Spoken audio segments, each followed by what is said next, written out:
I want you to imagine, just for a moment, how quietly the body changes over time. Not dramatically, not with alarms or sudden collapses, but in whispers. A little less steadiness when you stand, a little more heaviness in the legs at the end of the day, a faint numbness in the feet that you dismiss as age, or weather, or nothing at all. This is how decline usually begins, not as a crisis, but as a gradual withdrawal of communication between the body and the systems that once kept it vibrant.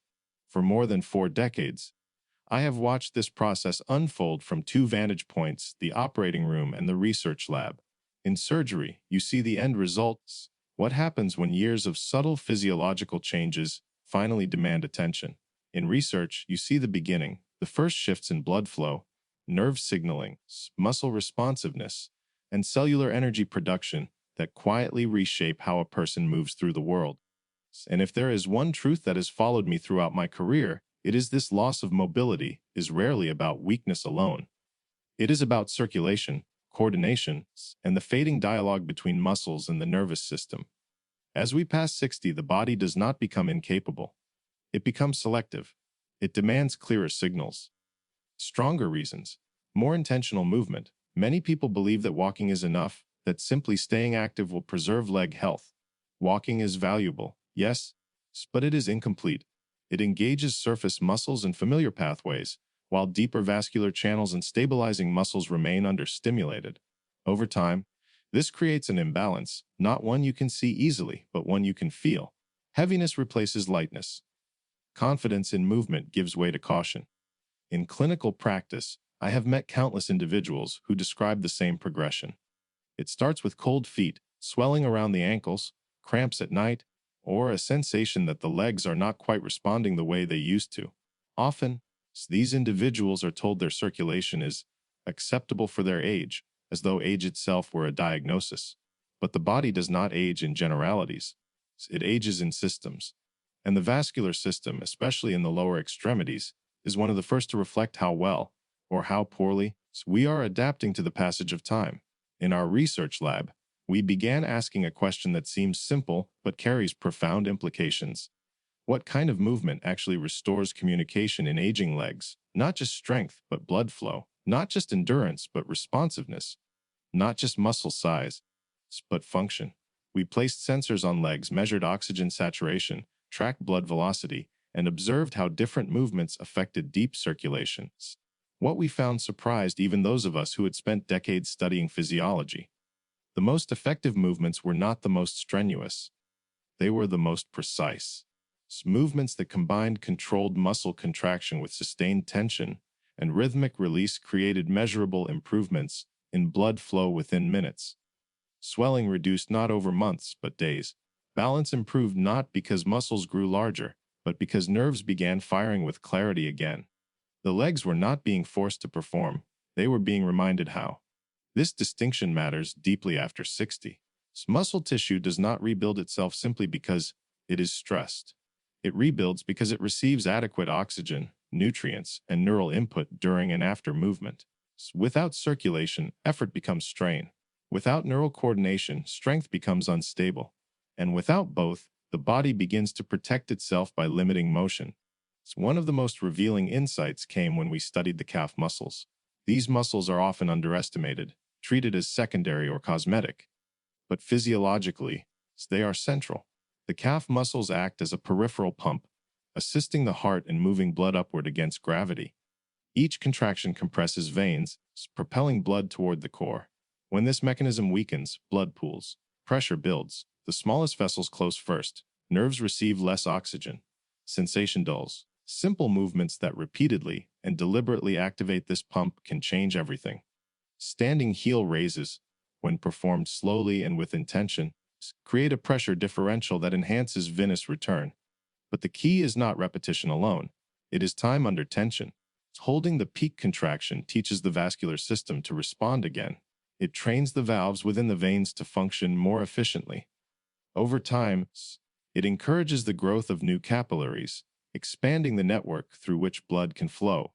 What fascinates me most is how quickly the body responds when given the right signal. Patients often report warmth in the legs, a gentle tingling, not discomfort, but awakening. This is not imagination. It is physiology. Oxygenated blood entering tissue that has been undernourished sends a message of renewal. Equally important is what happens when we involve muscles that are rarely engaged consciously. The muscles along the shin, responsible for lifting the foot and stabilizing the ankle, play a critical role in circulation during sitting. Modern life encourages prolonged sitting, especially after retirement. Blood settles. The body adapts by reducing flow where it perceives little demand. Seated leg extensions combined with ankle flexion reverse this adaptation. They create a coordinated squeeze along the length of the leg, encouraging stagnant blood to move and fresh blood to replace it. What makes these movements powerful is not their complexity, but their intention. The nervous system pays attention when movement is deliberate. It reallocates resources, it strengthens pathways. Over time, this translates into smoother gait, quicker reflexes, and a sense of control that many people believe they have lost permanently. There is also a profound effect when we introduce isometric contraction, holding muscles in place rather than moving them through range. Wall-supported sitting positions create sustained compression in the thighs, while rhythmic calf pulses send waves of pressure through the vascular system. This combination reaches capillaries that dynamic movement alone often misses. Research has shown that isometric work can improve circulation while reducing strain on joints, making it particularly suited to older bodies. Breathing, often overlooked, plays a silent but essential role here.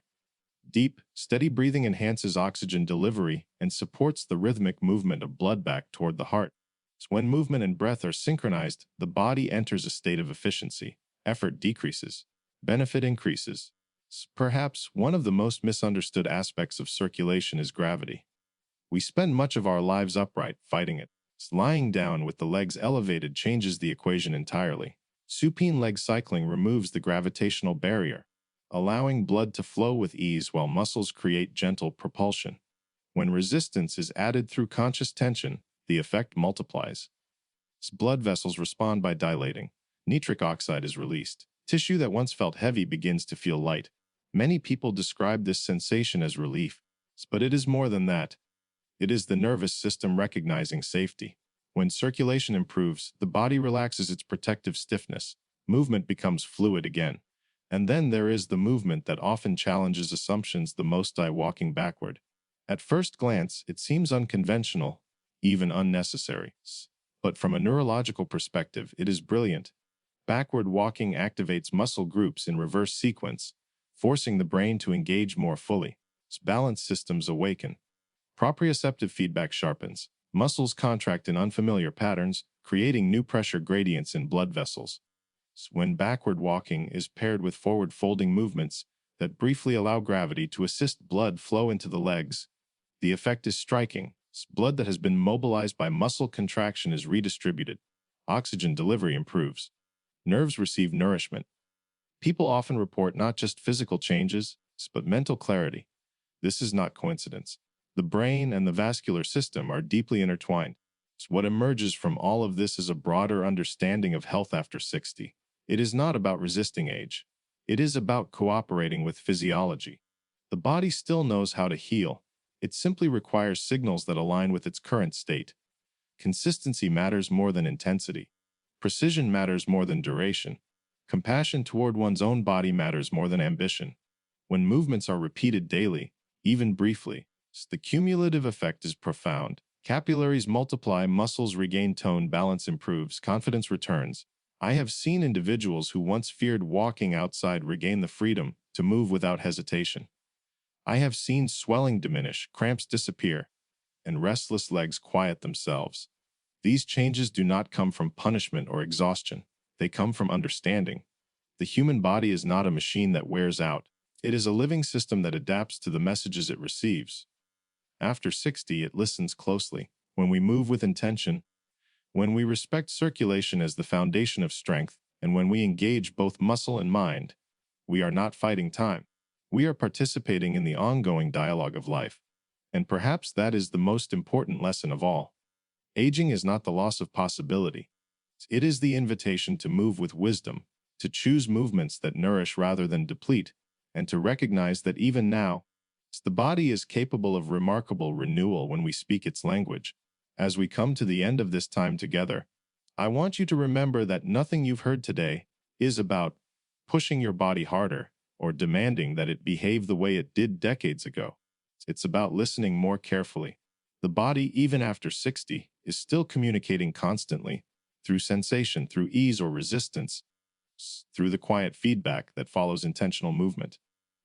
When you learn to respond to those signals rather than override them, something shifts. Movement stops feeling like a chore and begins to feel like a conversation again. Progress at this stage of life is rarely loud. It doesn't announce itself with dramatic transformations overnight. It shows up as steadier steps, warmer feet, less hesitation when you stand, and a growing sense of trust in your own body. These are meaningful changes.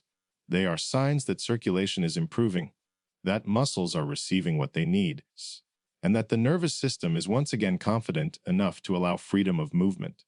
If there is one thing I hope stays with you, it is this: strength is not something you chase, it is something you invite, through consistency, through patience, through movements that respect how your body works today. It's not how it worked in the past. When you give your body the right signals, it responds in ways that are often surprising and deeply encouraging. So move gently, move deliberately. Pay attention to how your body feels afterward, not just during the effort. And allow yourself to notice the small changes, because those small changes are how lasting health is rebuilt. Thank you for sharing this time with me, and for being willing to look at your body not as something that is fading, but as something that is still learning, adapting, and capable of renewal.